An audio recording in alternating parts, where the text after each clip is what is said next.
Hey, class. Happy virtual Tuesday or Wednesday to you. So today is going to be a little different than your other virtual days. We actually have a presentation that I'll get to here in a minute. But before I did that, I wanted to go over you have a couple assignments due today. So the first one is going to be a coffee shop game. So if you click on the tab here on Canvas, it'll pull up this coffee shop stand game. So it's pretty easy. All right, so you'll click this link. Um, it'll take you to the website, which I have open here. So once you're on the website, it's going to come up to something like this. You'll click play, and it'll bring you up to the coffee shop game, and then you'll just go at it. If you do not have Flash on your computer, it's going to give you instruction on how to enable it so you can play this game. If you have any issues with getting it set up, just let me know and I can walk you through it.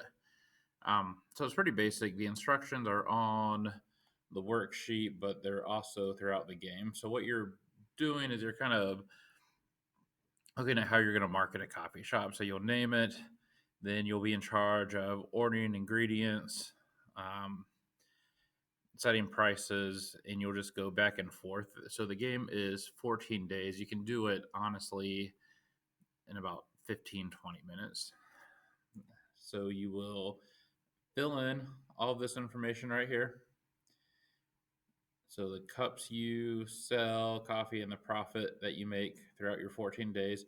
Every day you'll have a chance to adjust the pricing and adjust the ingredients order. So say you have milk that expires or ingredients that go bad, you can adjust it and lower or raise it depending on what the system says. So pretty easy. You'll fill out all these questions.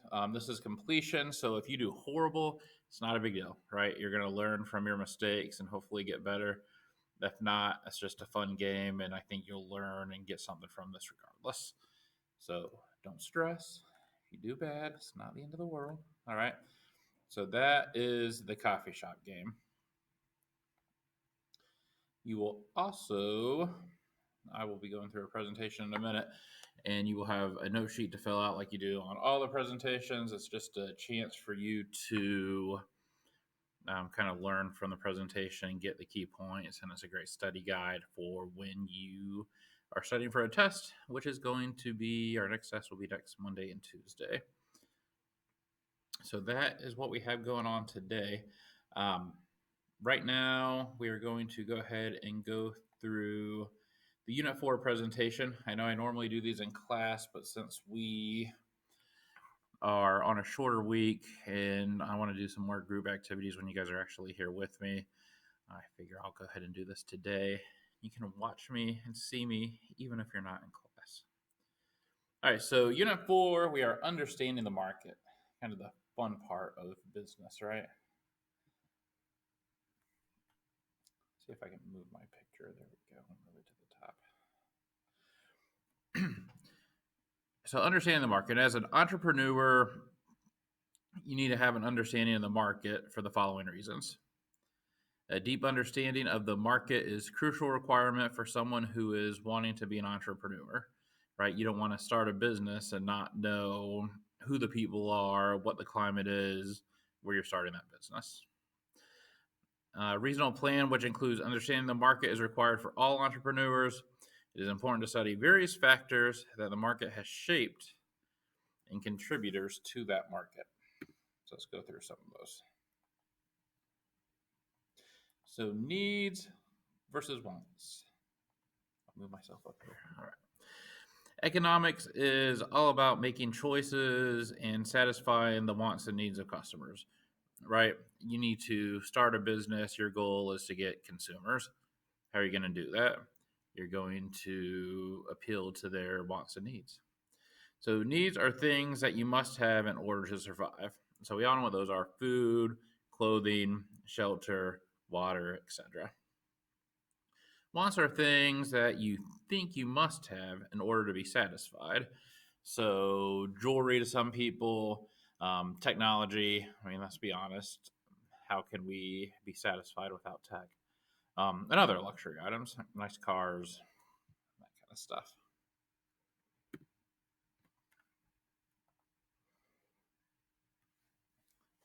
So Maslow's hierarchy of needs. All right. So this is kind of a cool look at. Let me move that for you. A cool look at what's important to what we're going up. So we look at the bottom, right? So we're looking at breathing, food, water, sleep, home, that kind of stuff. We move up to the next level of safety, which is security of body, um, security of employment, resources, morality, the family, health, property. Next level we're moving up to is friendship and family, those kind of relationships. Then we move up to self esteem, confidence, achievement, respect of others, respected by others. And then self-actualization, which is morality, creativity, problem solving, lack of prejudice, acceptance of others.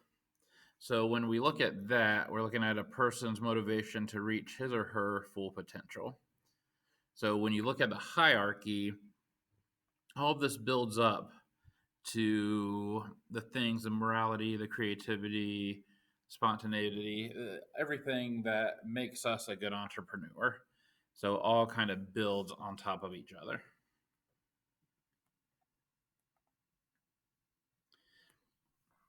And we look at wants, okay?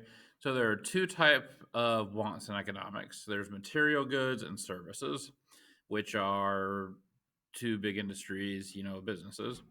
So material goods are clothing, housing, cars. You look at services, which is hairstyling, medical care, etc. And then the needs and wants are unlimited.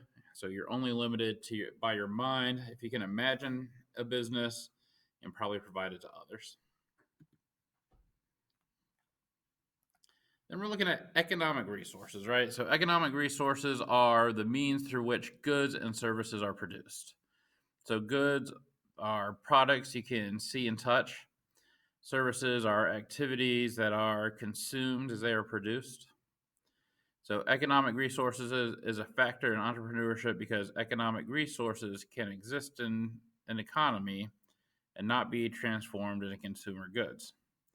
Entrepreneurs have an idea for creating a valuable good and service, and they assume the risk involved with transforming economic resources into consumer products. Right. So, again, we are taking that risk. So, our goal is to come up with a resource. We're taking that risk by trying to make that resource into something that a consumer wants.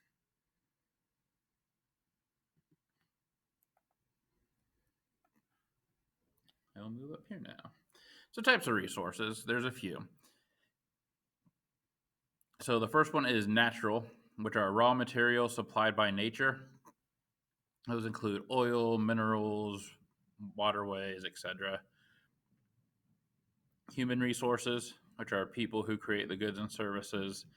So, we're looking at agriculture, manufacturing, distribution, retail, etc. And capital, the assets in which production of goods and services are made. So, looking at buildings, equipment, supplies, all of that. Back down here.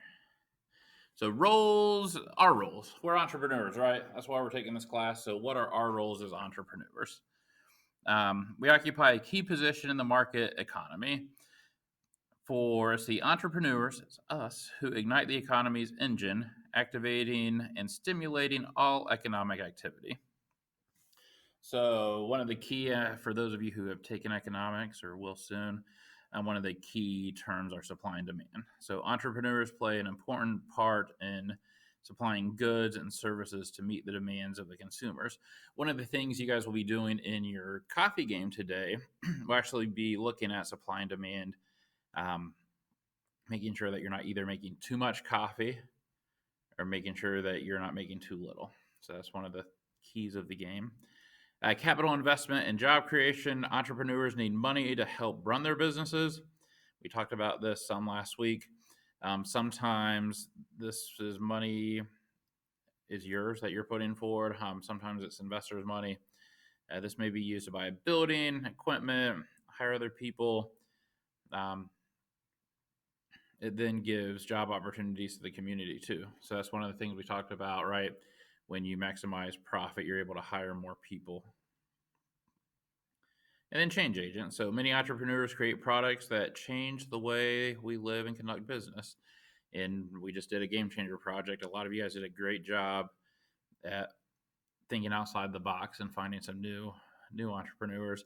But two examples, obviously Steve Jobs and Bill Gates, just everything they've done. There's several others. So how are economic decisions made? So different economic systems exist throughout the world. However, all economics must answer these three questions. What goods and services will be produced? How will they be produced? And for whom will the goods and services be produced? We're kind of looking at the what, how, and who. The economic systems will determine how these three questions are answered. So 4 terms that you need to know when we look at this is the type of economic system. So the first one is command. The government determines what, how, and for whom the goods and services are produced. Then you have market. So individuals and businesses decide what, how, and whom the goods and services are produced for. You have the traditional, which goods and services are produced the way they have always been produced, and then mixed, when elements of the command and market economies combine.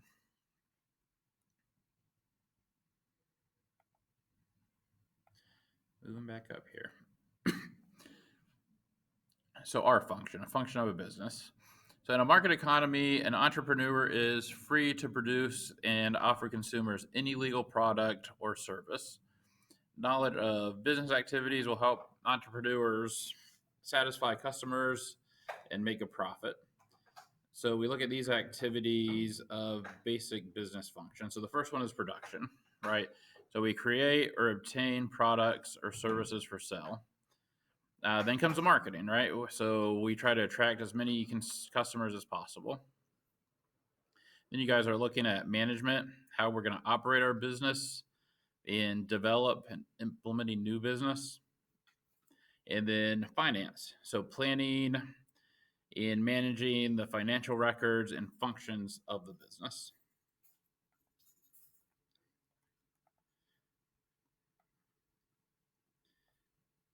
Can I ask you a quick question? Absolutely. Hold on. Yeah.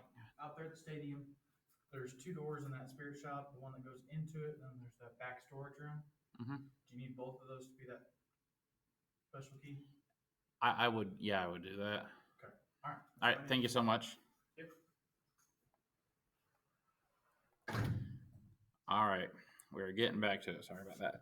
So, what affects the price? Okay. So, in a market economy, individual consumers make decisions about what to buy, and businesses make decisions about what to produce.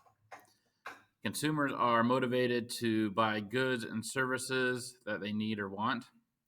Business owners are driven by the desire to earn profits. Again, we're starting a business. What's our goal? To make money, right? So these two groups, consumers and producers together, determine quantities and prices of goods and services produced. All right, so we're only going to charge what the consumers will buy, but our goal is to charge as much as possible in order to make a better profit.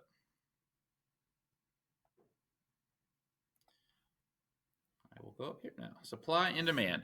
So supply is the quantity of a good or service a producer is willing to produce at different prices, while the demand is the quantity of the good or service that customers are willing to buy at a given price. So again, your goal is to kind of like meet in the middle, right? So you want to maximize profit, but you also want to get the demand to a level where you're making as much money as possible, right? So if your price is too high, your demand is obviously going to go down because people aren't going to want to buy it. But if your price is too low, you're going to have too much demand and not be able to fill all those orders or lose money from where you could be. So your goal is to try to meet where the optimal demand with the optimal supply, and that is going to be your price point. It is not easy to get to. You guys will learn that in the coffee game. I think when you bounce around from day to day, some days are going to be really high, some days are going to be really low. You're going to have to try to find that pivotal price point.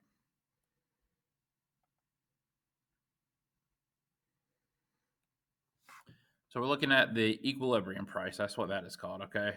So when supply and demand meet, as the price of the service or product decreases, consumers are willing to purchase more of the product or service.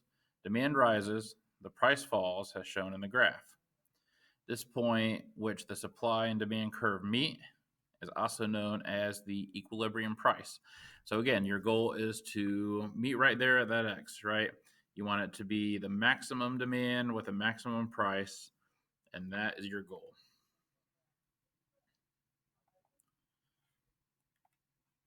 I'll come here. I'll be this guy. All right, so the cost of doing business. Entrepreneurs need to know how much it costs to produce their goods and services. To do this, we must consider all the factors. So goods and services they're offering to determine the price, resource such as office materials, labor, and equipment. So when we were doing our Shark Tank project, one of the things I kept asking you guys was, where are you going to make this? How are you going to pay yourself?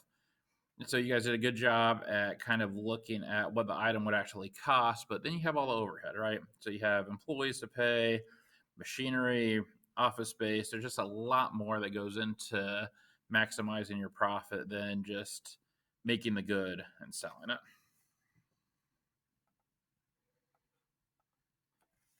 So every business has a fixed and variable cost, right? So fixed costs are costs that must be paid regardless of how much a good or service is produced.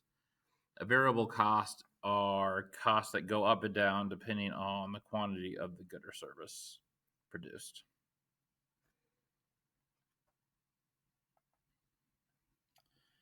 Go back over here. So marginal benefit and marginal cost. So entrepreneurs make business decisions based on concept of marginal benefit and marginal cost. So what are those? Marginal benefit is additional satisfaction or utility that a person receives from consuming an additional unit of good or service.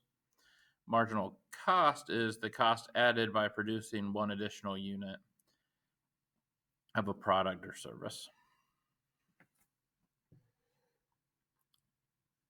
So again, does the benefit outweigh the cost? That's kind of what we're looking at there. Market structure and prices. So market structure is the interconnected characteristics of a market, such as the number and relative strength of the buyers and sellers and the degree of collusion among them. Level and forms of competition, extent of a product differentiation, and ease of entry into and exit from the market. So we're looking at 4 major market structures, all right? So the first one is going to be perfect competition, which consists of a large number of business producing nearly identical products and has many buyers. Perfect competition, you kind of look at, let's think here, maybe the car industry, I think would be a kind of a good example. There's a lot of different car industries. Most of the vehicles are pretty identical. It has a large number of buyers. Monopolistic competition has a large number of independent businesses that produce goods and services that are somewhat different. Oligopoly is when a market is dominated by a small number of businesses that gain a majority of the sales and revenue. Now, I think you can kind of look at probably the phone industry as an oligopoly. There's only a few phone companies that gain most of the sales. And then a monopoly, which is where only one provider of the product and service. Of course, we do all we can here in the United States to make that illegal, so we don't have one business controlling everything. And that is it for today. So review this. I posted the slideshow if you just want to go through the slides and look things up. I also posted the note sheet, so make sure to do that. And the coffee shop, like I said, don't stress about it. Some of you guys will do great, some of you won't. I don't care how well you do. I just care that you do it and learn from it. So that is the important part. I will see you tomorrow in class. Hope you guys have a good rest of your day.